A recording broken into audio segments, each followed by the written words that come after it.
Hey guys, so our new objective today is going to be super important.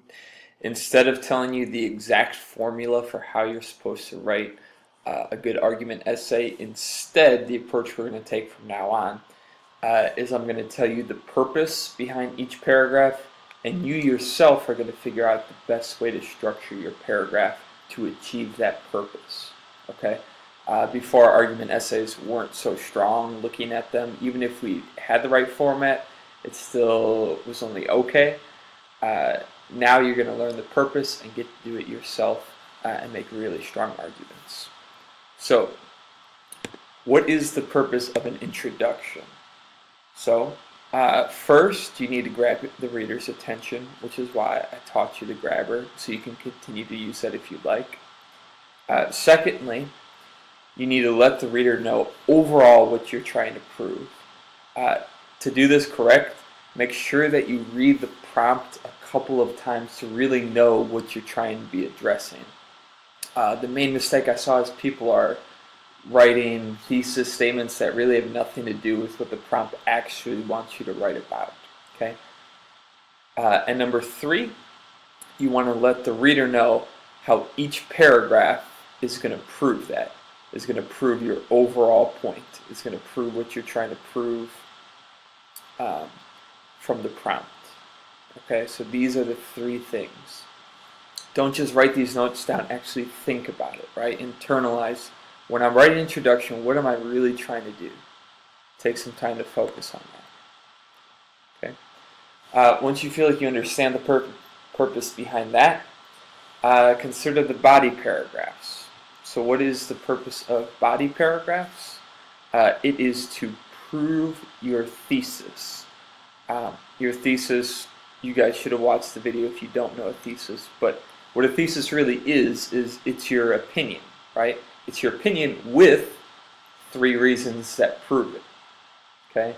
So your thesis answers the prompt with your own opinion and gives three reasons why you believe that. Okay? So everything, each of your body paragraphs is going to be one of those reasons from your thesis. So for example, if I say, which animal is the best animal to own as a pet? That's the prompt. My thesis statement would be, dogs are the best animal to own because they are smart, loyal, and loving. Okay? So my first body paragraph would prove my thesis by saying dogs are the best animal to own because they are smart. My next body paragraph would start off by saying dogs are the best animal because, my second reason, they're loyal. My third body paragraph would be about my third reason. Dogs are the best animal to own because they're loving. And then you get into your evidence and all that. So I'm going to leave it up to you for how exactly you structure this body paragraph, but you do need to keep in mind the purpose of it is to prove that thesis. A lot of people have been asking, do I need 3 body paragraphs? Can I do 2? Can I just have 1? The answer is 3 is just kind of the magic number, especially in middle school. When you get older, 3 is not really the number. It usually becomes much more than that. But in middle school, that's like everywhere. That's what teachers have you write. And here's the reason behind that, and you can agree or disagree. Basically, one reason isn't convincing enough. If you just give me one point about something, I can say, yeah, good point, but that's just one reason. I'm not convinced. So usually 3 is the magic number for, okay, that's enough strong reasoning that maybe I will actually agree with your point.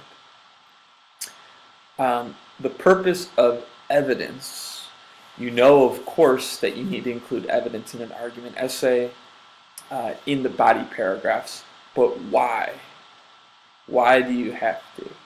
Well, the purpose is to show that your argument is based on fact and not just your opinion.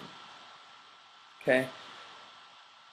So anytime there's an argument, there's always going to be 2 sides to the issue, and both sides can be correct, right? But you're trying to prove why your side is more correct. And if you're trying to actually convince someone, they're not going to believe you if it's just your opinion that you're using to prove. If it's just your own experience, just your own thoughts. The only way someone's actually going to believe you is if you have facts in there. Objective reasoning that shows you're not the only one who thinks this, but in fact, a lot of people have this opinion too. And more importantly, there's a lot of data that shows this. Okay, so that's why evidence is really important. Finally, and we haven't even learned this, which is why it's going to be cool structuring it this way, conclusion paragraphs. What is the purpose of a conclusion? It is first to remind the reader what you're trying to prove. So you can do this a couple different ways. Most people usually just restate their thesis statement.